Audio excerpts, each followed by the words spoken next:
count on you? One last time? All right, kid. Let's go do it. One last time. Welcome back, guys. This is day 12 of 50 Days of Drake.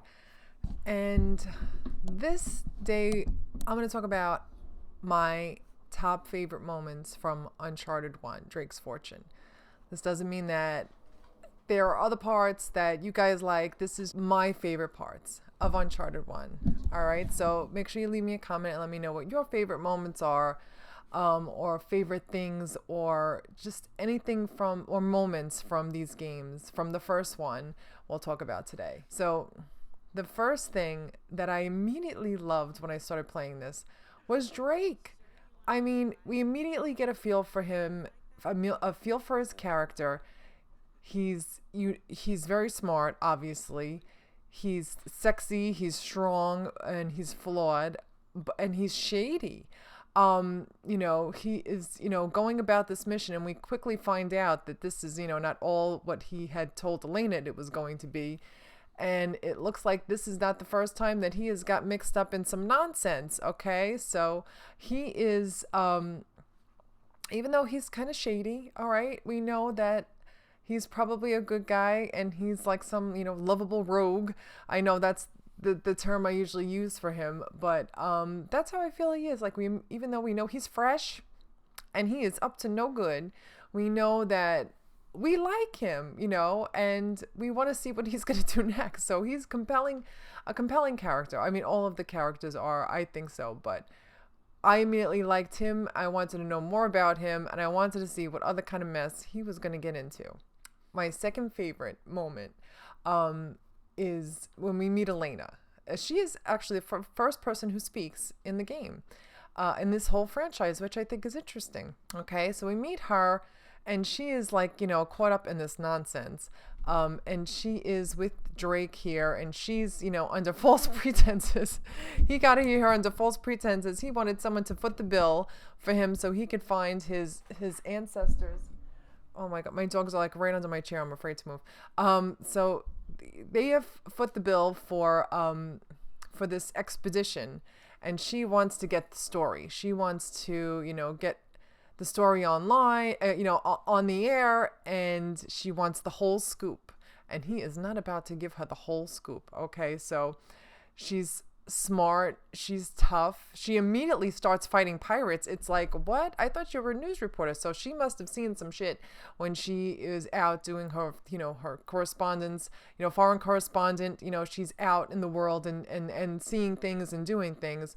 So she kind of like just rolled with the punches when they had to fight them pirates. What the heck? And she is like not going to put up with him saying like, all right, well, this was the deal.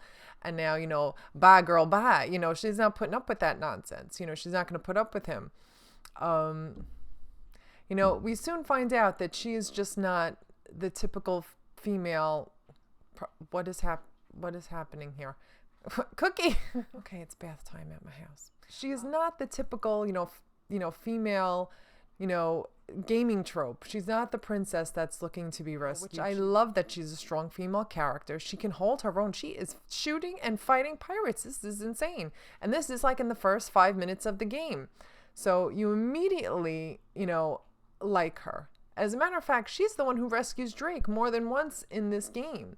With Eddie Raja, she busts his ass right out of jail. So, I mean, she is rescuing him, which I love. I love how they turned that around. And he is just man enough to say, that's right, that's my girl. She is strong and she is tough. You all know Sully is close to my heart. I love Sully. And when we first meet Sully is one of my favorite moments. Like, I know this is like still, to me, like these were epic moments to me in this game. When we first meet him, he comes flying in on the hog wild, and he opens the door and he's like, the charm is just oozing out of him. He just oozes charm, and he is full of shit, but you don't really care because because he is so damn lovable and likable and charismatic. He is just a shady man, but you don't care because he just has won you over with his personality. He is smooth talking, he knows how to use his mouth. in a way to get him out of trouble. You know, sometimes he doesn't know when to shut that mouth though either, but that is just who Sully is. You know, he immediately charms Elena, you know, well, if it isn't the beautiful and talented Elena Fisher. And, you know, you are like, oh my God, you don't even have to try. I already love you, Sully. I'm already loving you. Don't worry about it. We're rooting for them immediately. Like, we know, like, this, you know, they just, like, did this. It's, like, illegal. They're not supposed to be there, you know, and, you know, they're up to some illegitimate stuff, but you don't really care. Because we just love them, and it's okay. We are with them. We are on this ride with them. So it is very rare in a video game or in like a movie or a TV show where you become so invested in the characters so quickly. That's great writing. That is great writing. And I mean, I love video games, but my favorite type of video games are story-driven games. I love really getting into the story of the characters. I mean, that's what makes a great story, and that's what makes a great video game. You care about the characters. You want to see them live. You want to see them, you know, really go forward and be successful, and you want to be there with them. The introduction of Sully's infamous catchphrase, which follows him throughout the 3 games, and it's just awesome. It's just totally Sully, just as much as his cigar is and his fresh mouth. I just love it. Another one of my favorite parts of Uncharted 1, and throughout all of the Uncharted, so I'm not going to bring it up every video, but the treasure collecting. I mean, we really get to feel like Nathan Drake by searching for the lost treasure. I mean, that is so much fun. Like, if you could do that in real life, wouldn't you want to do that? I would definitely.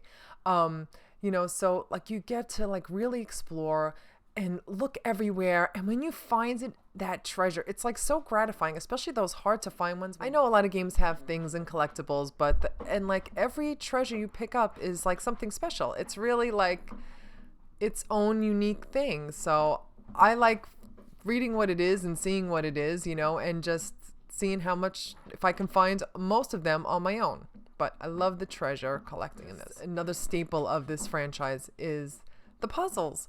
Sometimes they're simple, sometimes they're complex, but they're always fun, and they're always really satisfying when you get it and you're like, oh, got it. Sometimes finally, but you get it. But it's a staple of the franchise, and it's just really fun to do, and I love it. I think we're up to like number 7 is the supernatural element. You know, you have all the adventure and the excitement, and then they take it to another level, and it's like, oh, there is some spooky ass shit going on in here. What is happening? What is this? You know, the descendants, we don't know too much about them, but they do it in such a way where it's such a slow burn, where you don't really get introduced to them until like, you know, 3/4 of the way through the game, when we finally actually see them. You know, the payoff is really worth it when we finally see them. You know, they are scary and creepy as hell. I mean, next to the clickers, number 8 is the German U-boat. German U-boat in the middle of the jungle? Sure, why not? Put it in there, just hanging from the waterfall. I mean, when you first saw that, I mean, it blew me away when I first saw that. And it filled me with dread, because I knew that, obviously, I mean, what the hell this is doing here? This is not right. We're about to get into some mess. And, you know, dare I say, I'm feeling a little hinky, you know? I mean, he was right. Like, there was some scary ass shit going on.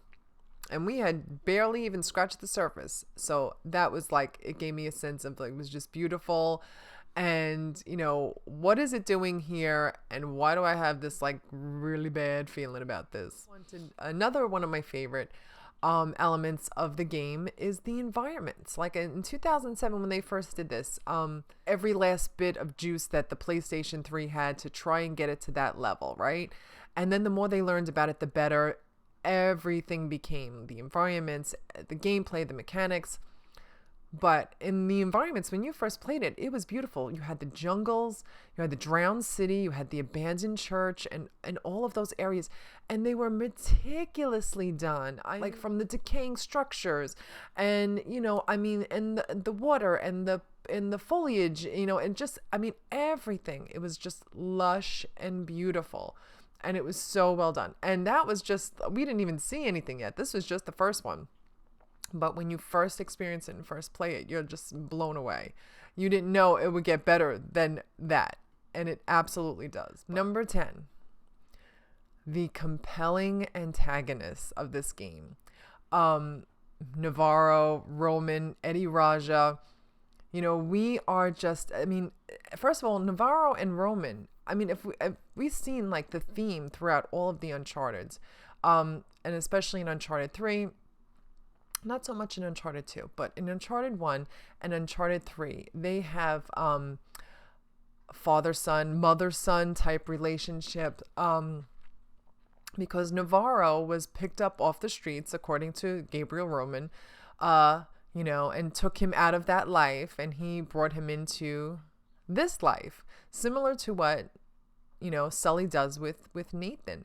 So it is, you know, they have that, you know, parallel relationship, you know, where one went, you know, really bad, you know, and Sully and Nate are like skating on the edge of, you know, they are about, you know, if they had been different, a little bit of a different person, a little bit more of an evil personality, you know, Nate might not have wound up the good guy that he is, you know, and Sully. I think they are perfect together, but it does mirror their relationship, like what could have been if they were a little bit evil. Sully picked Nate off the streets. Roman picked Navarro off the streets. But we didn't know all about all that until Uncharted 3. So a little bit of hindsight in this, really interesting. Obviously, one of my favorite parts of this game is actually playing the game. You know, I mean, I'm talking about the characters, the environment, and all the things we love about the game, but the gameplay, the traversal, and then, you know, the gunplay. The gunfights are fun and tough. I also love to melee the enemies. I love how we can just, you know, fight the enemies, you know, hand to hand, you know, combat. The traversal aspect I thought was really fun. And sometimes the traversals are just as hard as some of the gunfights. You know, it could get a little tricky. You have to be really precise in some of them. I'm thinking specifically about the tower where with the, you know, the heart, the glass with the keys. That part, I think I died more just trying to traverse and get from jumping from part to part, because, you know, obviously I am just as klutzy in gameplay than I am in real life. But fun, and when you do it, it feels like you've accomplished something. Also, in this game and the other games, so I mean, I'm not going to repeat. I'm going to do this for 2 and 3 as well. My favorite parts doesn't mean any other parts or things that I've, you know, may have forgotten, or, you know, things that I haven't mentioned that are your favorites doesn't mean these are just my favorites. I also want you guys to leave me comments about what your favorites are, what your favorite parts are, and when you watch and play these games. Number 12, the pacing. The pacing of this game is perfect in my eyes. I mean, it might be a little slow here and there, you know, if you want to nitpick, but for the most part, this game is so, I mean, the pacing is perfect. You have the combat, you know, with the high tension, and then you have parts where you're just exploring, and when you're just, you know, traversing. I mean, and then the banter, and then, you know, everything is just so well paced. You don't feel like you're up here high anxiety the whole entire time, and you're, you know, and then you don't have time to take a breath, and then, or you're not just like, all right, how long are we gonna have to, you know, look around here for before we get into a gunfight? So it's perfect. I love the fact that this was a big thing. He wasn't this superhero, you know, perfect hero guy. He was flawed. He would walk into things and hit his head, and he, you know, I did not see that. You know, I mean, things that you know, he did what we know weren't perfect, and we loved him for that, because it makes him human. It makes him like, wow, you know, I have flaws, you know, and he has flaws too, but he can still do these things because he has heart. He has heart, and he does these things because he's so obsessed with being like Drake and finding more about Drake. It's just, that's what drives him. That's what, you know, compels him to keep moving on. And he's just, I mean, to a fault, because we can see how this becomes, you know, detriment to him, which is part of his humanity and what we like about him. Number 14, The fight with those descendants. Oh my damn. In the Unwelcome Guest chapter, and when we first see them and we are trapped in that room and they are coming out from everywhere, oh no, they scared the hell out of me. And then when you're down that hallway and you just hear them and they're coming and you know you got to get out, but you can't get out because they are just coming for you. Oh, and they are coming for you bad. Like they just will not stop. So if you don't get out of there, they will keep coming. And then you finally, and the beeping and the buzzing. So well done. So well done. And I mean, it was terrible in a good way because that high tension, the nervousness, I mean, and you know they're coming. Like you go back and play these games 100 times over and you know they're coming. You know how many they are and you know when they're coming. It doesn't matter. That is amazing writing. That is amazing gameplay where you can still get scared over something that you know is coming no matter how many times you played it. It's crazy. So it truly terrifies me every time I play it, no matter how many times I played it. And yes, I'm a big baby. Number 15, the final boss fight. The final boss fight with Navarro. It starts, I mean, this whole game starts with the opening scene. You know, we're seeing, Drake's coffin underwater and we hear, the voiceover talking about it, and then we're at the bottom of the ocean. And then at the end of this fight, fast forward to the end of the boss fight, we see Navarro with the sarcophagus of El Dorado being dragged to the bottom of the ocean. I mean, like, think about that. They bookended it. It's perfect, like the good guy at the beginning, Drake, and the start of this whole mystery, and the end at the bottom of the ocean with the mystery they were after the whole time. And it just brings it back full circle. And I just think it's just beautifully done. It's just so well done. And the boss fight is beautiful. And at the end where, it's like the sun is setting and, it's almost dawn or whatever time of day it is. I don't even remember, but it's just, I remember the colors of the sky were beautiful. And, we have the gunfight with him and then we're just fighting him, we're meleeing him. And then he pushes the helicopter off the side of the boat when he just goes off the edge, and that's the end of him. And I just thought it was so well done. So it's still one of my favorite boss fights because of how well they bookended it and made it come full circle, the story, which I thought was brilliant. Number 16, the banter and the in-game commentary, the rapport that these characters have with each other, the natisms, the craps, and everything, everything he says. It just made this game, you're like, I wonder what they're going to say to each other next. Like, I wonder how they're going to, talk to each other. What are they going to say? What is going to come out of Sully's mouth? I mean, everything he says sounds dirty, but we love him. And it just gets better and better each game because you're more attached to them. And the more you know about them, it's like we're in on the inside joke.